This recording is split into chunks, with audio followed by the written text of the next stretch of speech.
CH1 अंत ही आरंभ है। एक खंडहरनुमा जगह पर जहां चारों तरफ अंधेरा ही अंधेरा था। बस एक बल्ब की रोशनी थी वहां, जिसके नीचे एक 27-28 साल की लड़की बहुत बुरी हालत में बैठी थी। उसके पूरे शरीर पर बहुत ही गहरे घाव थे, जिनमें से कुछ अभी ताजा ही थे, जैसे हर रोज उसे बहुत बुरी तरह से मारा जाता हो। उसके हाथ में जंजीरें बांधी गई थीं और बहुत दयनीय हालत थी उसकी, लेकिन फिर भी इतनी सारी चोटों के बीच में भी उसके चेहरे की खूबसूरती छुपाए नहीं छुप रही थी।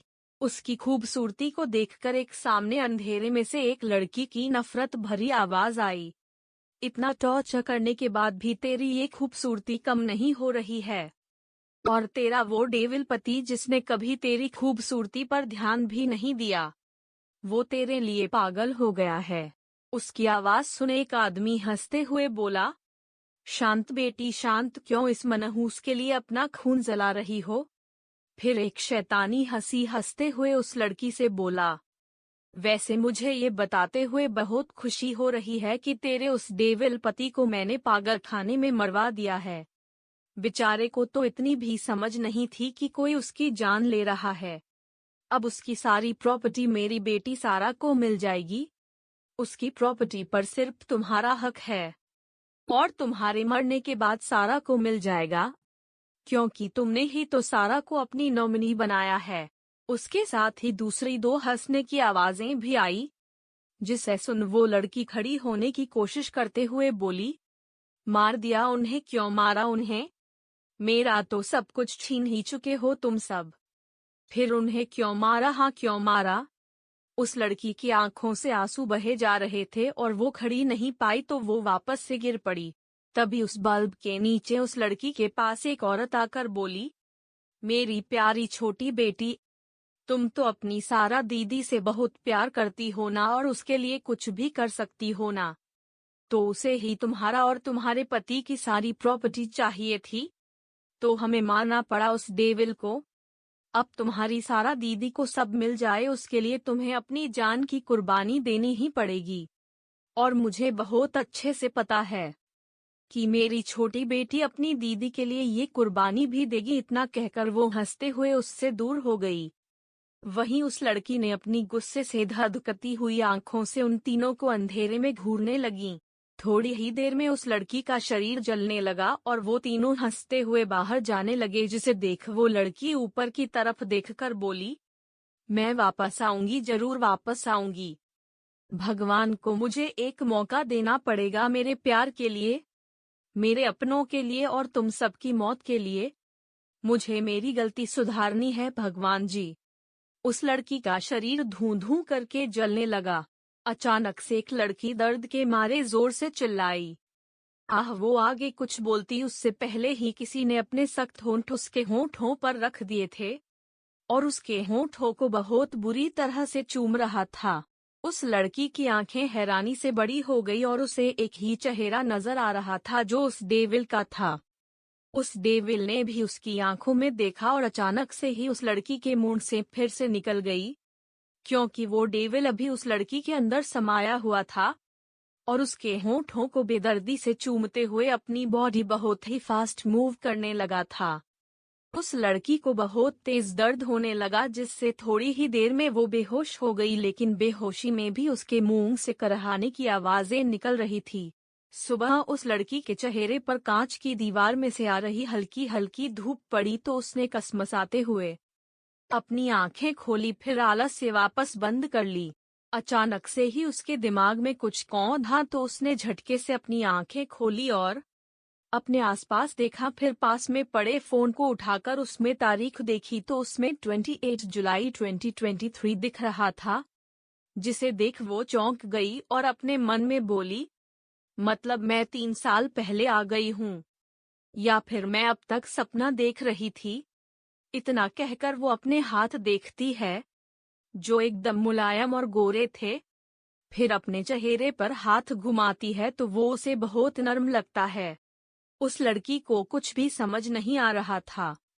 तभी उसकी आंखों में एक तेज चमक पड़ी तो उसकी आंखें चौंधियाकर बंद हो गई।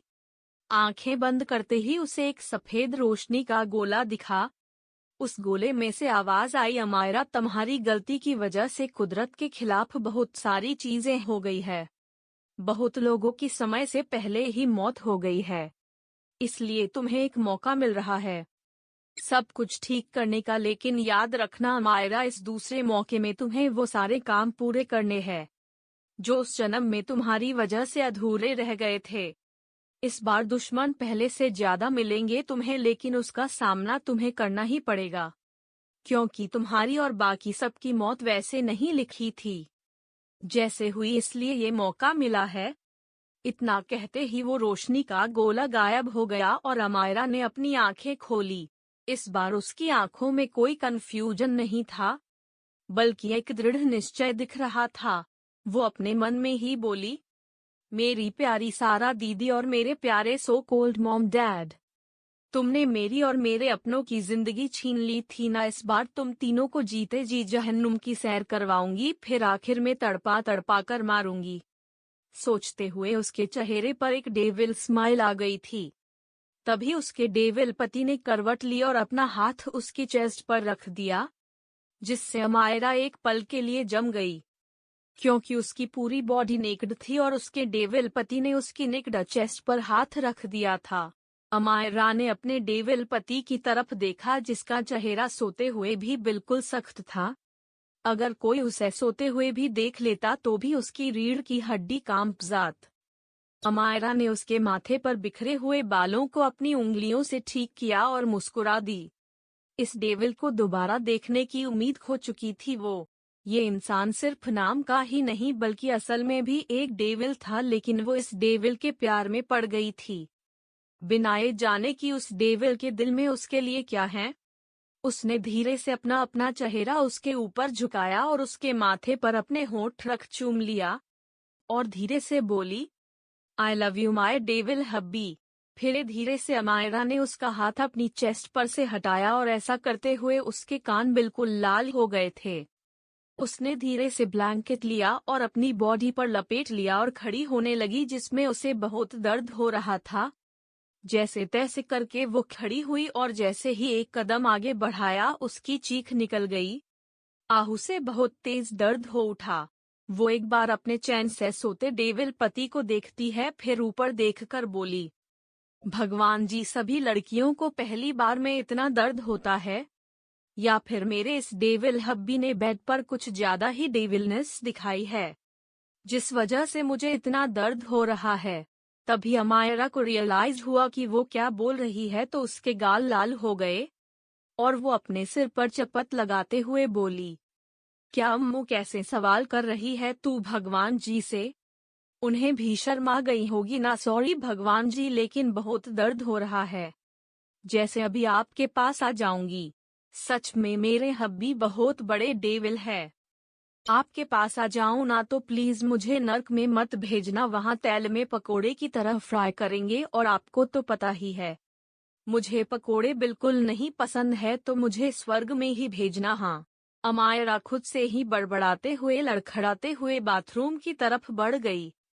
बाथरूम का दरवाजा बंद होते ही उस डेविल ने अपनी आंखें खोल दी और बाथरूम के दरवाजे को घूरते हुए बोला, डेविल हब्बी नाइस। उसकी आवाज बिल्कुल ठंडी थी और उसके चेहरे के भाव बिल्कुल पत्थर जैसे थे। उसके दिमाग में क्या चल रहा है या वो क्या सोच रहा है, ये पता लगा पाना बहुत मुश्किल था। उसने अपना एक हाथ बेड पर अपने पास वाली जगह पर घुमाया तो उसके हाथ में खून लग गया। उसने अपने हाथ में लगे खून को देखा तो उसके होठ के कोने हल्के से ऊपर उठ गए, जो सिर्फ एक सेकंड के लिए ही था। दूसरे ही सेकंड उसका चेहरा बहुत ज्यादा ठंडा हो गया और उसने अपना फोन उठाया और सामने वाले के कुछ भी बोलने से पहले वो अपनी ठंडी आवाज में बोला, मानव, पता करो कि मुझे किसने ड्रग दिया था रात को।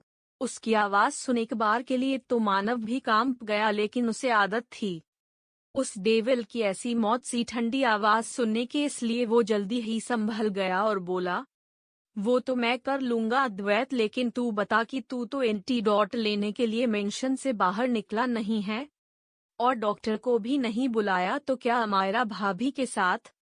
आगे वो कुछ बोलता उससे पहले ही अद्वैत ने कॉल कट कर दिया। और फोन साइड में रखकर वापस से लेट गया। दूसरी तरफ बाथरूम में आकर अमायरा सीधा बाथटब में बैठ गई तो उसकी आंखें सुकून से बंद हो गई। अब जाकर उसका दर्द कम हुआ था। वो आराम से बाथटब में बैठी अपनी पिछली जिंदगी के बारे में सोचने लगी। पिछली बार भी यही हुआ था और इसके बाद ही सब कुछ बर्बाद होता गया था। आज वही दिन था जहां से उसने गलतियां करने की शुरुआत की थी। अभी वो 23 साल की थी। जब 18 साल की थी तब अद्वैत ने उससे शादी की थी और इस मेंशन में ले आया था, लेकिन अद्वैत ने कभी भी उससे कोई बात नहीं की थी। अमायरा को यहाँ कोई कमी नहीं हुई कभी, या ये कहे कि अद्वैत ने उसे कोई कमी महसूस नहीं होने दी। वो जो भी मांगती वो कुछ ही मिनटों में उसके सामने हाजिर हो जाता था। उस पर किसी भी तरह की कोई रोक टोक नहीं थी। शादी के बाद उसने अपनी पढ़ाई पूरी की थी। अद्वैत का चेहरा उसे दिन में सिर्फ 2 बार देखने को मिलता था, एक बार सुबह नाश्ते के टाइम और दूसरा रात को डिनर के वक्त। उसे खुद भी पता नहीं चला था कि कब वो उस डेविल से प्यार करने लगी। शादी के 5 साल के होने के बावजूद अद्वैत ने कभी भी अमायरा को छुआ भी नहीं था, बल्कि वो दोनों अलग अलग कमरे में ही रहते थे। अद्वैत ने सिर्फ एक बार अमायरा से बात की थी, वो भी तब जब उनकी शादी हुई थी और वो इस मेंशन में आई थी। अद्वैत ने उससे बहुत ही ठंडी आवाज में सिर्फ इतना कहा था कि वो इस मेंशन में कहीं भी आ जा सकती है सिवाय उसके कमरे के। उसके कमरे में आने की परमिशन नहीं है उसे। अमायरा ने भी उसकी बात मान ली थी। उसके बाद अद्वैत ने कभी एक शब्द नहीं कहा था। उस पिछली रात को उसे किसी ने लव ड्रग दिया था, जिसकी वजह से वो गलती से अपने कमरे की जगह अपने पास वाले अमायरा के कमरे में आ गया था और दोनों एक हो गए थे। लेकिन इसके बाद ही उसने खुद ही अपनी जिंदगी में ग्रहण लगाने की शुरुआत की थी, वो भी किसी और के बहकावे में आकर। पिछली बार उसे पता नहीं था कि किसने अद्वैत को ड्रग दिया था, लेकिन बाद में उन लोगों की कैद में उसे पता चल गया था कि ये सब किसने किया था। वो अचानक से अपनी आंखें खोलकर बोली, माय डियर सारा दीदी, अब होगी एक असली गेम और इसकी शुरुआत आपसे ही होगी। बोलते हुए उसकी आंखों में बहुत गहरी नफरत चमक रही थीं। आधे घंटे बाद जब उसे आराम फील हुआ तो वो बाथटब से निकल जाती है और बाथरोब पहनने लगी। तभी उसका ध्यान सामने के मिरर पर गया, जहां उसकी बॉडी पर लव बाइट्स के निशान थे जो गहरे नीले रंग के हो चुके थे। उन्हें देखकर जैसे उसे कुछ याद आया। इस बार कुछ तो अलग था, क्योंकि पिछली बार उसकी आंख सीधी दोपहर को खुली थी और उसे दर्द भी कम हो रहा था। उस वक्त अद्वैत ने पहले ही एक फीमेल डॉक्टर से उसका चेकअप करवाकर उसे बेहोशी में ही मेडिसिन भी खिला दी थी, लेकिन इस बार उसकी आंख जल्दी खुल गई थी। यही सोचते हुए वो बाथरोब की नॉट बांधते हुए बाहर आ गई। वो बाहर आई तब अद्वैत बेड पर आराम से सो रहा था। अमायरा को अभी भी बहुत वीकनेस महसूस हो रही थी, तो वो आकर उसकी बगल में लेट गई और उसके पत्थर से ज्यादा सख्त सीने पर अपना सिर रखकर उससे लिपटकर सो गई। कुछ ही देर में उसे नींद ने घेर लिया। जैसे ही अद्वैत ने उसकी धीमी पड़ती सांसों की गति को अपने सीने पर महसूस हुई, उसने अपनी आंखें खोल दी और एक नज़र अपने सीने पर सिर रखे उससे लिपटी हुई लड़की को देखा, जो 5 साल से उसकी पत्नी थी, लेकिन सही मायने में वो अब पति पत्नी बने था। उसके चेहरे पर अभी भी कठोरता थी, लेकिन उसने कुछ सोचते हुए अपनी दोनों बाहें अमायरा पर लपेट ली और अपनी आंखें बंद कर ली। एपिसोड 2, अमायरा ने की सारा की बेइज्जती।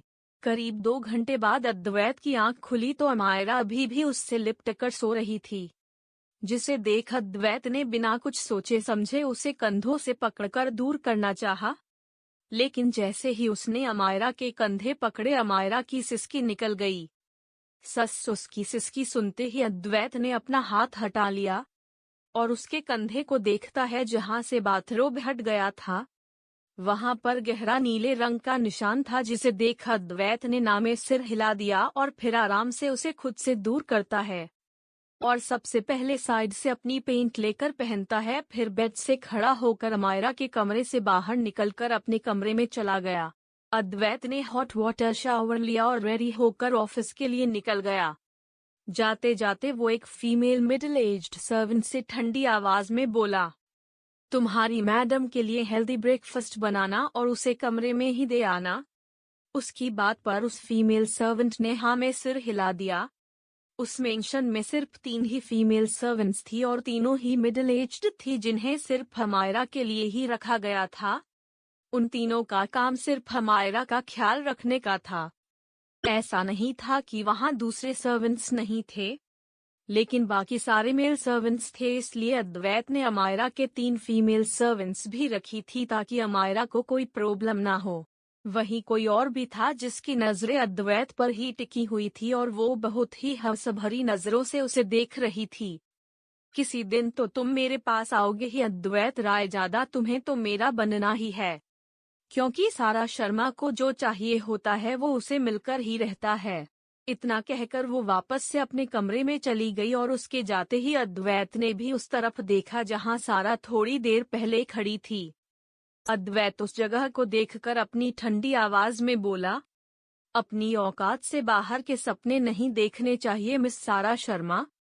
अद्वैत रायजादा 5 साल पहले भी तुम्हारी औकात से बाहर था और आज भी तुम्हारी औकात से बाहर है। तुम अपने झूठ के मुखौटे से मेरी बीवी को फंसा सकती हो, मुझे नहीं। कहकर वो दरवाजे से बाहर निकल गया तो बाहर ड्राइवर उसके लिए कार का दरवाजा खोले खड़ा था। अद्वैत अपनी आंखों पर गॉगल्स चढ़ाते हुए जाकर कार में बैठ गया तो ड्राइवर भी ड्राइविंग सीट पर बैठकर कार स्टार्ट कर देता है। इसी के साथ वहां से करीब 25 गाड़ियों का काफिला निकल पड़ा। कुछ गाड़ियां अद्वैत की कार से आगे थी तो कुछ उसके पीछे। अद्वैत ने कार में बैठते ही अपना लैपटॉप निकाल लिया था और अपना काम करने लगा था। आधे घंटे बाद वो एक बड़ी सी बिल्डिंग के पास पहुंचा जिसकी टॉप पर सुनहरे अक्षरों में रायजादा कॉरपोरेशन लिखा हुआ था और उसी बिल्डिंग के ठीक सामने उतनी ही बड़ी बिल्डिंग थी जिस पर AR कॉरपोरेशन लिखा हुआ था। ये दोनों ही कॉरपोरेशन अद्वैत के थे, जिसमें से रायजादा कॉरपोरेशन उसका फैमिली बिजनेस था तो वहीं AR कॉरपोरेशन उसने खुद के बलबूते पर खड़ा किया था। उसने एक नज़र रायजादा कॉरपोरेशन की बिल्डिंग की तरफ देखा, फिर AR कॉरपोरेशन की बिल्डिंग में चला गया। वो रिसेप्शन एरिया में आया तो वहां मानव उसका वेट करते हुए ही खड़ा था। अद्वैत को देखकर उसने अपना सिर हिलाया और दोनों अपनी प्राइवेट लिफ्ट में आ गए। मानव, जो लिफ्ट के बाहर एकदम सीरियस फेस के साथ खड़ा था, उसकी लिफ्ट में आते ही हंसी छूट चुकी थी। वो जोर जोर से हंसने लगा तो उसकी हंसने की आवाज सुन अद्वैत ने ठंडी नजरों से उसकी तरफ देखा, लेकिन मानव को उसकी इन ठंडी आंखों की आदत थी तो वो बिल्कुल भी नहीं डरा और हंसते हुए ही बोला, वाह, मतलब भाभी की प्यारी दीदी ने तेरे खाने में लव ड्रग मिला दिया ताकि तेरी बॉडी को किसी लड़की की जरूरत महसूस हो और तू उनके पास चला जाए। आई कांट बिलीव कि वो इतनी बेवकूफ कैसे हो सकती है कि ये भी नहीं सोच पाई कि उस घर में तेरी खुद की इतनी नेचुरल सुंदर बीवी है। फिर तू उस प्लास्टिक के चेहरे वाली के पास क्यों जाता? निहायती बेवकूफ है यार वो सारा। मानव एक बार फिर से हंसने लगा था। वहीं उसकी बात सुन अद्वैत के चेहरे के भाव बिल्कुल नहीं बदले, लेकिन वो वैसे ही बोला, अगर इतनी ही बेवकूफ होती तो इतने सालों से तुम्हारी भाभी को अपने इशारों पर ना नचा रही होती। अद्वैत का बड़ी की मात्रा बात सुन मानव अपनी हंसी रोकते हुए बोला, क्योंकि वो उन्हें अपनी फैमिली मानती है अद्वैत। तू भाभी को उनके घर से अपने मेंशन में ले तो आया, लेकिन उनके दिल से उन सबको नहीं निकाल पाया। तू भाभी को उनकी सो कॉल्ड फैमिली का सच क्यों नहीं बता देता? मानव की बात पर अद्वैत वैसे ही बोला, और वो मुझ पर भरोसा करेगी? तू जानता है कि मैंने उससे शादी क्यों की थी? उसके झमेलों से वो खुद निपटे, मुझे क्या? अद्वैत की बात सुन मानव ने सिर हिला दिया, फिर कुछ सोचते हुए बोला, वैसे रात कैसी बीती तुम दोनों की? तुम सेटिस्फाई हुए? मानव शरारत से बोला तो अद्वैत ने उसे घूरकर देखा और बोला, वो कुछ ही देर में बेहोश हो गई थी। ओह, मतलब तू भी सेटिस्फाई नहीं हुआ? Better luck for next time. उसकी बात पर मानव तुरंत ही बोला तो अद्वैत कुछ नहीं बोला। इतने में लिफ्ट भी खुल गई तो मानव भी सीरियस हो गया और दोनों कैबिन में चले गए। दूसरी तरफ अमायरा अभी भी सो रही थी। तभी उसके कमरे का दरवाजा नॉक हुआ तो वो आलस से उठी। पहले तो उसने बेड को देखा और अद्वैत को वहां ना पाकर अपना सिर ना में हिला दिया और अपना बाथरोब ठीक करते हुए वैसे ही दरवाजा खोलने के लिए बढ़ गई, क्योंकि उसे पता था कि किसी भी मेल सर्वेंट को उसके कमरे के आसपास आने की भी परमिशन नहीं है, तो उसकी ही तीनों सर्वेंट्स में से कोई एक होगी। उसने दरवाजा खोला तो सामने वही सर्वेंट खड़ी थी जिसने अद्वैत अमायरा के लिए नाश्ता बनाने का कहकर गया था। उनका नाम मीना जी था और तीनों फीमेल सर्वेंट में से अमायरा की सबसे ज्यादा मीना जी से ही बनती थी। वो उन्हें हमेशा मीना आंटी कहकर बुलाती। मीना आंटी को देखकर वो मुस्कुराते हुए एक प्यारी सी स्माइल के साथ बोली, गुड मॉर्निंग मीना आंट। तभी उसका ध्यान गया कि उनके साथ एक और लेडी है जिन्होंने डॉक्टरों वाला कोट पहना था। वो एक बहुत अच्छी डॉक्टर थी। अमायरा को आज भी याद था कि वो जब तक अद्वैत के साथ यहाँ मतलब एआर मेंशन में रही थी, तब जब भी वो बीमार होती तो यही डॉक्टर उसका चेकअप करने आती थी और उससे बहुत प्यार से बातें भी करती थी। पुरानी बातें याद करके वो उस डॉक्टर से भी मुस्कुराकर बोली, good morning doctor aunty. Good morning बेटा, मुझे मानव सर ने भेजा है आपके चेकअप के लिए। इतना कहकर उन्होंने अमायरा को ध्यान से देखा जिसकी बॉडी काफी वीक नजर आ रही थी और उसके कोलरबोन और होंठों पर काटने के निशान बहुत गहरे थे, यहाँ तक कि उसके होंठ सूज गए थे। डॉक्टर को ये समझने में बिल्कुल देर नहीं लगी कि इस प्यारी सी बच्ची का ये हाल उसके डेविल पति ने ही किया है।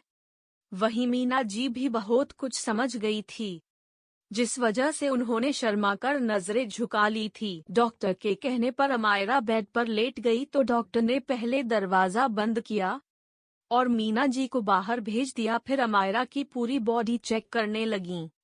अमायरा की बॉडी पर बहुत सारे काटने के निशान थे, जिसे देख डॉक्टर ने सिर हिला दिया और मन में ही कहा, डेविल तो बेड पर भी डेविल ही है। वहीं अमायरा का चेहरा शर्म के मारे लाल हो गया था। डॉक्टर उसे देखकर बोली, बहुत ज्यादा दर्द हो रहा है ना तुम्हें? डॉक्टर की बात पर अमायरा ने शर्माते हुए हाँ में सिर हिला दिया, जिसे देख डॉक्टर मुस्कुरा दी और उन्होंने उसके सिर पर प्यार से हाथ घुमाया। डॉक्टर ने उसे कुछ मेडिसिन और एक ऑइंटमेंट ट्यूब दी। डॉक्टर के जाने के बाद मीना आंटी फिर से अंदर आई और इस बार वो ब्रेकफास्ट की प्लेट भी ले आई। उन्होंने टेबल पर ब्रेकफास्ट रखा तो अमायरा भी वहां आकर बैठ गई। उसे बहुत तेज भूख लगी थी तो वो ब्रेकफास्ट करने के लिए एक्साइटेड थी, लेकिन सामने पड़े ब्रेकफास्ट को देख उसकी सारी एक्साइटमेंट खत्म हो गई और उसका मुंह लटक गया। वो मीना आंटी से बोली, आंटी आपको पता है ना मैं ऐसा ब्रेकफास्ट नहीं करती, मुझे कुछ इंसानों वाला ब्रेकफास्ट दीजिए। 0.5s ये घास फूस वो डेविल ही खा सकते हैं, मैं नहीं। अमायरा मुंह बनाते हुए सामने रखे सैलेड और जूस के ग्लास को देखकर बोली तो मीना आंटी प्यार से बोली, पर बेटा सर ने आज आपको हेल्दी ब्रेकफास्ट देने के लिए बोला है, मैं उनकी बात नहीं टाल सकती ना। इतना कहकर वो फिर धीमी आवाज में बोली, शायद सर चाहते हैं कि आपके अंदर थोड़ी ताकत आए जिससे आप उन्हें सह सको, इसलिए। अमायरा ने जैसे ही उनकी ये बात सुनी उसका चेहरा फिर से लाल हो गया और उसने चुपचाप सैलेड खाना शुरू कर दिया। उसने अभी थोड़ा ही खाया था कि एक लड़की ने आकर धड़ाम से दरवाजा खोला, जिसकी आवाज से मीना आंटी और अमायरा दोनों का ध्यान उस तरफ गया तो वहां सारा खड़ी थीं। उसे देखकर अमायरा की आंखों में नफरत उतर आई, जिसे उसने जल्दी ही छुपा लिया और एक फेक स्माइल के साथ बोली, अरे दीदी आप आइए ना। उसकी बात सुन सारा अपना गुस्सा दबाते हुए अंदर आई और मीना आंटी से बड़ी रूड टोन में बोली, तुम बाहर जाओ, मुझे मेरी बहन से अकेले में बात करनी है। उसकी रूड टोन सुन मीना आंटी तुरंत ही बाहर चली गई, लेकिन अमायरा को उनके लिए बहुत बुरा लगा। एक पल को तो उसका मन किया कि वो सारा को खींचकर थप्पड़ जड़ दे, लेकिन फिर कुछ सोचकर उसने अपना गुस्सा शांत किया और धीरे से बोली, दीदी मीना आंटी हम दोनों से बड़ी है, आपको ऐसे बात नहीं करनी चाहिए उनसे। अमायरा की बात सुन सारा ने गुस्से से अपने दांत पीस लिए और अपने मन में बोली, ये बीच मुझे सिखाएगी कि मुझे किसी से कैसे बात करनी है। फिर अपने चेहरे पर झूठी मुस्कान लाते हुए बोली, वो मैं बस तुम्हारे लिए ज्यादा वरीड थी ना, इसलिए थोड़े गुस्से से बोल गई। अम्मू, मुझे पता है उस अद्वैत ने तेरे साथ क्या किया है। तू मेरे साथ चल, मुझे तुझे कुछ बताना है। इतना कहकर वो अमायरा का हाथ पकड़कर उसे खींचने लगती है, तो अमायरा जानबूझकर कराहते हुए बोली, बहुत दर्द हो रहा है दीदी, क्या आपको मेरी जरा सी भी चिंता नहीं है? अभी अभी डॉक्टर मुझे चेक करके गई और आपने एक बार भी मुझसे नहीं पूछा कि मेरी तबीयत कैसी है। अमायरा जानबूझकर बोली तो सारा हड़बड़ा गई और तुरंत ही बोली, नहीं नहीं अम्मू, तू तो मेरी प्यारी बहन है, मुझे खुद से ज्यादा तुम्हारी चिंता होती है, इसीलिए तो मैं बाहर ले जाना चाहती हूँ ताकि तेरा मूड ठीक हो जाए। उसकी बात सुन अमायरा ने उसे देखा और अपने मन में बोली, चुड़ैल कहीं की, बाहर ले जाकर मेरा ब्रेन वॉश करना चाहती है अपनी उन घटिया सहेलियों के साथ मिलकर। लेकिन इस बार तो मैं तेरे साथ कहीं नहीं आऊंगी। ये सोचकर वो मासूम सा चेहरा बनाकर अपने कोलरबों और होंठों की तरफ इशारा करके बोली, देखिए दीदी, कल रात को हब्बी ने मुझे कितने सारे लव बाइट्स दिए हैं। मैं ऐसी हालत में बाहर कैसे जा सकती हूँ? मुझे बहुत शर्म आएगी। ये कहकर वो शर्माने का नाटक करने लगी तो वहीं सारा उसके इस तरह से बाइट्स के निशान दिखाने पर गुस्से से आग बबूला हो गई और बोली, ये निशान मेरे गले और होंठों पर होने चाहिए थी, तुम्हारी जैसी बीच के गले पर नहीं। एक तो मेरा पूरा प्लान फ्लॉप कर दिया और अब ये निशान दिखाकर मुझे चिढ़ा रही है। उस अद्वैत को भी क्या जरूरत थी अपनी प्यास बुझाने के लिए इसके पास आने की? मेरे पास ही आ जाता, मैं तो खुद उसकी प्यास बुझाने के लिए प्यासी हूँ। सारा अपने मन में अमायरा को बहुत गालियां दे रही थी। वहीं उसका गुस्से से काला चेहरा देखते हुए अमायरा मजे से जूस पीने लगी। सारा अपनी सोच से बाहर आकर उसके पास बैठ गई और सिंपैथी जताते हुए बोली, अद्वैत ने तेरे साथ ये बिल्कुल अच्छा नहीं किया अम्मू। जब बाहर उसकी प्यास नहीं बुझी तो वो तेरे पास आ गया, और कितनी हैवानियत की है उसने तेरे साथ। मुझे तो लगता है बाहर उसकी कई सारी रखैलें हैं, इसीलिए वो 5 साल से कभी तेरे करीब नहीं आया। मैं उस बास्टर्ड को छोड़ूंगी नहीं, उसकी हिम्मत कैसे हुई मेरी प्यारी सी छोटी बहन की जिंदगी बर्बाद करने की। अम्मू, तू आज ही मेरे साथ वापस घर चल। वैसे भी अद्वैत तेरे साथ जो करना चाहता था वो तो उसने कर लिया, अब वो तेरे पास नहीं आएगा ही, रिप ड्यू। मैं नहीं चाहती कि अब तुम और ज्यादा घुट घुट कर रहो। सारा आंसू बहाते हुए बोली जा रही थी, लेकिन उसकी बातें सुन मायरा की नीली आंखें बिल्कुल लाल पड़ गई थी और उसके हाथ की मुट्ठियां कस गई थी। पिछली बार भी उसने यही किया था और तब मायरा का दिल बहुत बुरी तरह से टूट गया था, क्योंकि वो अद्वैत से बहुत प्यार करने लगी थी और सारा की सारी बातें उसे सच लगी थीं। सारा ने ये सारी बातें ऐसे कही थी जैसे उसे अमायरा के लिए बहुत बुरा लग रहा हो। इसी वजह से अमायरा घर छोड़कर चली गई थी। लेकिन दूसरे ही दिन अद्वैत जबरदस्ती उसे वापस ले आया था। तब उसने अद्वैत से गुस्से में कह दिया था कि वो उसे छोड़ दे, वैसे भी वो उसके साथ बस अपनी रात रंगीन करना चाहता था, जो कर चुका है, तो अब अपनी दूसरी रखैलों के पास जा सकता है। इतना ही नहीं, उसने तो अद्वैत को ये तक कह दिया था कि वो एक ऐसा मर्द है जिसे जो लड़की पसंद आ गई उसे अपने बिस्तर पर पाना चाहता है। अमायरा की ऐसी बातें सुनकर भी उस वक्त अद्वैत ने कुछ नहीं कहा था, लेकिन अमायरा को उस वक्त पहली बार उसकी आंखों में अपने लिए कुछ नजर आया था। अद्वैत की आंखों में उसकी बातों को सुन उसके लिए घिन और बहुत गुस्सा था, जिसे देखकर वो उस दिन कांप गई थी। लेकिन फिर भी उसकी आंखों पर तो अपनी बहन के प्यार की पट्टी बंधी हुई थी 0.5s, और वो एक के बाद एक गलतियां करती चली गई। ये सब याद करके अमायरा अपना कंट्रोल खोने ही वाली थी, लेकिन फिर जैसे तैसे वो खुद को शांत करके बोली, दीदी, रेप से क्या मतलब है आपका? वो मेरे हस्बैंड है और सभी हस्बैंड एंड वाइफ के बीच में ये सब तो होता ही है। बाहर चाहे उनकी कितनी ही रखैले हो, लेकिन वो कभी किसी को घर में तो नहीं लाए ना। उन्होंने इतने सालों में कभी भी मेरे साथ जबरदस्ती नहीं की, जबकि मैं तो उनकी वाइफ हूँ और उनका पूरा हक है मुझ पर। वैसे भी कल किसी ने उन्हें ड्रग दिया था, इस वजह से वो गलती से मेरे कमरे में आ गए थे। और अगर उन्हें ड्रग ना भी दिया गया होता तो भी मैं उन्हें मना नहीं करती। आखिर वो मेरे हब्बी है और इन सब में कुछ गलत तो नहीं है। अमायरा की बात सुन सारा ने हैरानी से उसे देखा। उसे लगा था कि अमायरा उसकी बातों को सच मान लेगी और उसका दिल टूट जाएगा। लेकिन अमायरा ने उसे पहली बार पलटकर जवाब दे दिया। सारा को अमायरा की बात सुन उस पर शक हुआ और वो अमायरा को घूरने। उसे अमायरा आज थोड़ी अलग लग रही थी। अमायरा ने उसे खुद की तरफ ऐसे देखता पाया तो समझ गई कि सारा को उस पर शक हो रहा है। इसीलिए वो शर्माने की एक्टिंग करते हुए बोली, दीदी आप ऐसे मत देखिए मुझे बहुत शर्म आ रही है। अमायरा की ऐसी बात से सारा का गुस्सा आउट ऑफ कंट्रोल होने लगा और वो गुस्से से चिल्लाते हुए बोली, अम्मू वो अद्वैत बिल्कुल भी अच्छा नहीं है। उसकी फितरत है हर लड़की के साथ खेलने। तू उसे छोड़ द। सारा के ऐसे चिल्लाने पर अमायरा को भी बहुत गुस्सा आया, लेकिन उसने अपना गुस्सा दबा लिया और डरने की एक्टिंग करते हुए बोली, दीदी आप इतना गुस्सा क्यों कर रही हो? प्लीज शांत हो जाइए। अमायरा उसका हाथ पकड़कर बोली तो सारा ने जैसे तैसे अपना गुस्सा शांत किया और बैठ गई। तो अमायरा बोली, मुझे पता है दीदी आपको मेरी बहुत फिक्र है, लेकिन आप भी जानती हो कि अगर मैंने हब्बी को छोड़ दिया तो वो हमारा पूरा बिजनेस बर्बाद कर देंगे।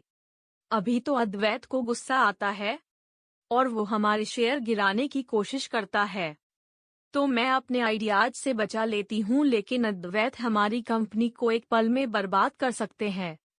वो तो उन्हें पता है कि आप सिर्फ नाम की सीईओ हो, लेकिन सारा बिजनेस मैं चलाती हूँ, इसलिए वो ज्यादा कुछ नहीं करते।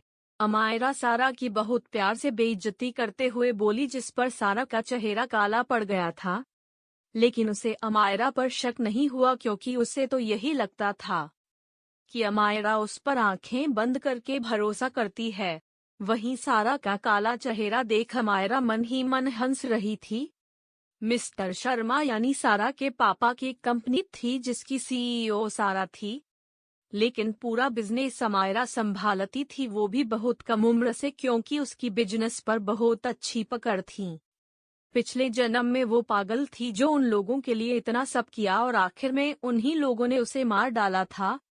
लेकिन इस जन्म में वो उन्हें पूरी तरफ से बर्बाद करके ही दम लेगी। दोबारा जन्म मिलने पर उसे सब समझ आ गया था कि वो तीनों हमेशा से ही बस उसका यूज करते आए हैं और उसने अपना यूज करने भी दिया। क्यों? क्योंकि उसे प्यार चाहिए था उनका। तभी सारा एक अच्छी बहन की तरह बोली, लेकिन सिर्फ इसी वजह से तुम्हारी जिंदगी तो बर्बाद नहीं होने दे सकते ना अम्मू। वो बहुत ही प्यार से बोली तो अमायरा मन ही मन बोली, इसे तो इतनी अच्छी एक्टिंग के लिए ऑस्कर मिलना चाहिए। फिर हल्का सा मुस्कुराकर बोली, दीदी आप तो जानती हो ना कि मैं उनसे प्यार करती हूँ और मॉम डैड ने खुद मेरी शादी उनसे करवाई है। मॉम डैड ने मुझे समझाया था कि हब्बी बहुत अच्छे हैं और मैं उनके साथ खुश रहूंगी, इसीलिए तो उन्होंने मेरी शादी कम उम्र में ही करवा दी। हाँ, उस वक्त हब्बी ने डैड को बहुत बड़ी डील देने के बदले में मुझसे शादी करने की शर्त रखी थी, लेकिन अगर वो अच्छे नहीं होते तो मॉम डैड मेरी शादी उनसे क्यों करवाते? क्या मॉम डैड मुझसे प्यार नहीं करते? अमायरा बोली तो सारा एकदम से हड़बड़ाते हुए बोली, नहीं नहीं अम्मू, मॉम डैड तुमसे बहुत प्यार करते हैं। वो तो बस ऐसे इतने बड़े बड़े निशान देखकर मुझे गुस्सा आ गया, इसलिए मैं अद्वैत के बारे में कुछ भी बोल गई। उसकी बात सुन सारा मुस्कुराकर उसका हाथ पकड़कर बोली, मुझे पता है दीदी, मॉम डैड और आप मुझसे बहुत प्यार करते हैं। हब्बी ने भी सुबह मुझसे कहा था कि वो मुझसे जानबूझकर दूर रहते थे क्योंकि मैं छोटी थी ना, लेकिन अब कहते हुए वो जानबूझकर अटक गई और शर्माने की एक्टिंग करते हुए अपनी पलकें झुका लेती है। तो सारा ने कसकर अपने दांत भींच लिए, क्योंकि आगे का उसने खुद ही सोच लिया था। तभी अमायरा अपने चेहरे के भाव बिगाड़ते हुए बोली, दीदी बुरा मत लगाइएगा, लेकिन हब्बी चाहते हैं कि अब आप यहाँ आना कम कर दे। वो क्या है ना, अब हम दोनों ही हमारा हस्बैंड वाइफ वाला रिश्ता शुरू करना चाहते हैं, और आप यहीं रहेगी तो हम दोनों के लिए थोड़ा ऑकवर्ड हो जाएगा, इसलिए हब्बी ने कहा है कि आपको शर्मा निवास चले जाना चाहिए। मुझे पता है आपको मेरी फिक्र है, इसलिए आप ज्यादातर मेरे साथ इधर ही रहती हो, लेकिन मॉम डैड वहाँ अकेले हैं। हाँ, वो कभी शिकायत नहीं करते, लेकिन उन्हें भी बुरा लगता होगा ना, और आपकी भी उम्र हो गई है, उन्हें आपकी शादी की टेंशन भी हो रही होगी। आप जाकर थोड़ा बिजनेस सीखने की कोशिश करिए, ताकि आपको थोड़ा बहुत बिजनेस आ जाए, क्योंकि यहाँ तो आप कुछ करते नहीं हो। मुझे पता है कि आप चाहती हो कि मैं हमेशा आपसे आगे रहूं, लेकिन मैं भी चाहती हूँ कि मेरी दीदी बेस्ट बने और आपकी भी अपनी फैमिली हो। कब तक आप मेरे और मेरे पति से लगी रहेगी? अमायरा उसकी घनघोर बेइज्जती कर रही थी, लेकिन उसे शक न हो इसलिए मासूम बन रही थी। वहीं उसकी बातें सुन सारा का मन अमायरा का गला दबाने का कर रहा था, लेकिन उसने खुद को रोक लिया, क्योंकि अभी तो उनका मकसद पूरा नहीं हुआ था, और उससे पहले वो गलती से भी अमायरा को खुद पर शक नहीं करवाना चाहती थी। इसलिए वो हाँ में सिर हिलाकर तुरंत ही वहां से चली गई, और उसके जाने के बाद अमायरा डेविल स्माइल करने लगीं। ये हमारी पहली स्टोरी है, तो प्लीज बताएगा कि आपको कैसी लग रही है। अगर आप सबको पसंद आई तो ही हम आगे लिखेंगे।